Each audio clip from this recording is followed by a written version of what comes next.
मर्द के लिए तो किसी हद तक के माशरा तस्लीम कर लेता है कि ठीक है इसकी ज़रूरत है।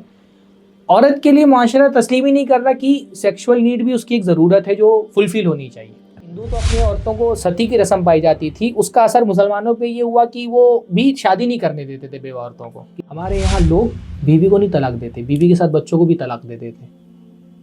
लेकिन सोसाइटी में कम से कम इतने मर्द तो होने चाहिए दूसरी शादी करने वाले कि कोई औरत बगैर निकाह के ना रहे। अपनी ज़िंदगी में वो नहीं चाहती उसके शौहर की ज़िंदगी में कि उसके शौहर की ज़िंदगी में कोई और औरत आए।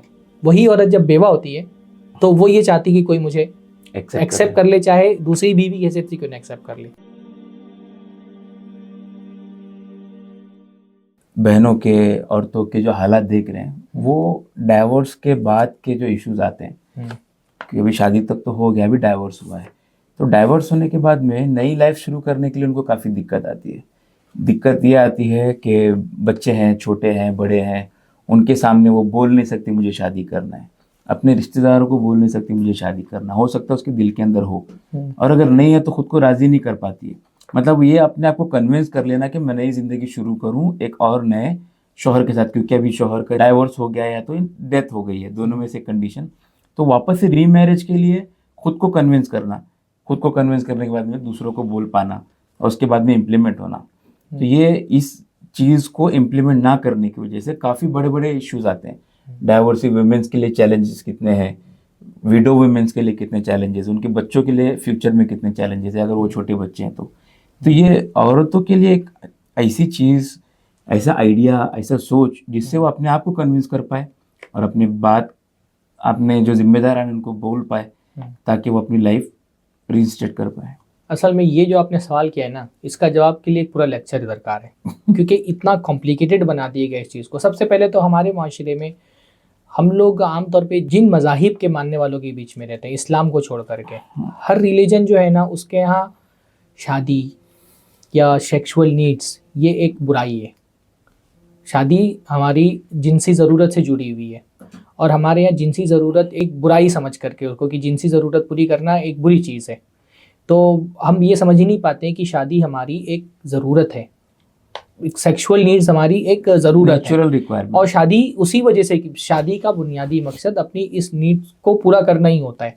शादी अब वो औरत को, और औरत के बारे में ख़ास तौर पे, मर्द के लिए तो किसी हद तक के माशरा तस्लीम कर लेता है कि ठीक है इसकी ज़रूरत है। औरत के लिए माशरा तस्लीम ही नहीं कर रहा कि सेक्सुअल नीड भी उसकी एक ज़रूरत है जो फुलफिल होनी चाहिए। राइट। ख़ास तौर पे जो इस्लाम के अलावा दूसरे मज़ाहिब, उनके यहाँ जो एक सन्यास लेने और जोगी बनने का एक कॉन्सेप्ट है ना कि पंडित शादी नहीं करेगा, बाल ब्रह्मचारी शादी नहीं करेगा, नन शादियाँ नहीं करेंगी, पादरी शादी नहीं करेंगे, और ये शादी नहीं करना बहुत कोई कमाल की चीज़ है। बहुत सारे मुसलमान जो है ना, वो मुफ्तियों को मैंने देखा वो तकरीर कर रहे हैं कि बेवा औरत अगर अपने बच्चों के सारे ज़िंदगी काट दे तो उसको इतना इतना सवाब है। कुछ नहीं, कुरान मजीद में तो है अनकीउल अयामा मिनकुम, जो तुम्हारी बेवा औरतें उनकी शादी कराओ, जो बेनिका औरतें उनकी शादी कराओ।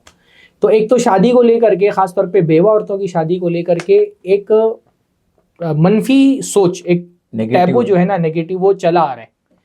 ये तो गनीमत है कि भाई औरत को जलाया नहीं जा रहा है आज के दौर में। हाँ, बिल्कुल। शौहर के साथ में सती नहीं की जा रही है। तो आप देखें, और चाहे मुसलमानों में भी ये रिवाज रहा है कि बेवा औरतें शादी नहीं। आप शाह इस्माइल शहीद दहलवी बहुत बड़े एक आलिम गुजरे हैं अपने ज़माने की, बहुत इनकलाबी और मुजाहिद शख्सियत थे उस ज़माने में, यानी आज से 100-150 साल पहले की बात है।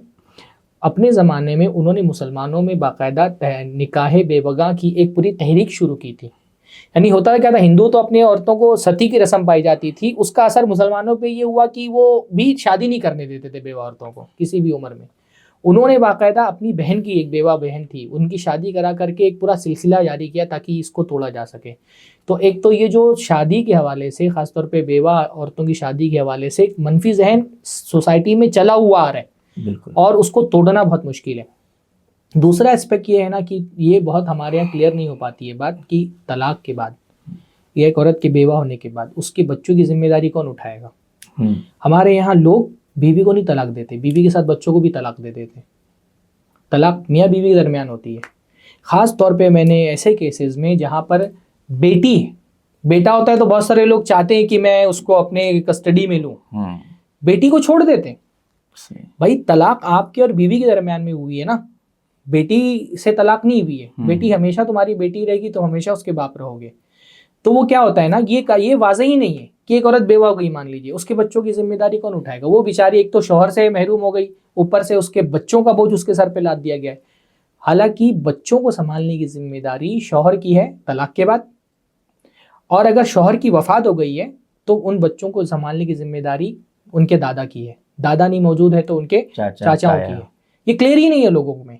तो वो बेचारी बेवा औरत के लिए डबल गम हो जाता है कि एक तो मैं अपने आप को संभालूं या अपने बच्चों को संभालूं। अच्छा, शादी नहीं होने की एक प्रॉब्लम ये भी होता है कि एक आदमी बेवा औरत से शादी कर सकता है पर उसने शर्त लगा दी मेरे 4 बच्चों की भी किफालत करनी पड़ेगी, कि एक बहुत बड़ा प्रॉब्लम है। तीसरा बड़ा प्रॉब्लम है जो हमारे यहाँ कम से कम इतने मर्द सोसाइटी के अंदर दूसरी शादी करने वाले होने चाहिए। मेरे ख्याल से ये एक कंट्रोवर्शियल बात हो सकती है, लेकिन सोसाइटी में कम से कम इतने मर्द तो होने चाहिए दूसरी शादी करने वाले कि कोई औरत बगैर निकाह के ना रहे। देखिए, इस्लाम में जो दूसरी शादी का कॉन्सेप्ट है वो इसलिए नहीं है कि सारे मर्द दूसरी शादी करें, प्रैक्टिकली ऐसा होगा भी नहीं। इस्लाम में दूसरी शादी का कॉन्सेप्ट इसलिए है कि हर औरत को एक शौहर मिल जाए। सही है। तो इतना तो कम से कम सोसाइटी के अंदर गुंजाइश पैदा करना चाहिए। बिल्कुल सही।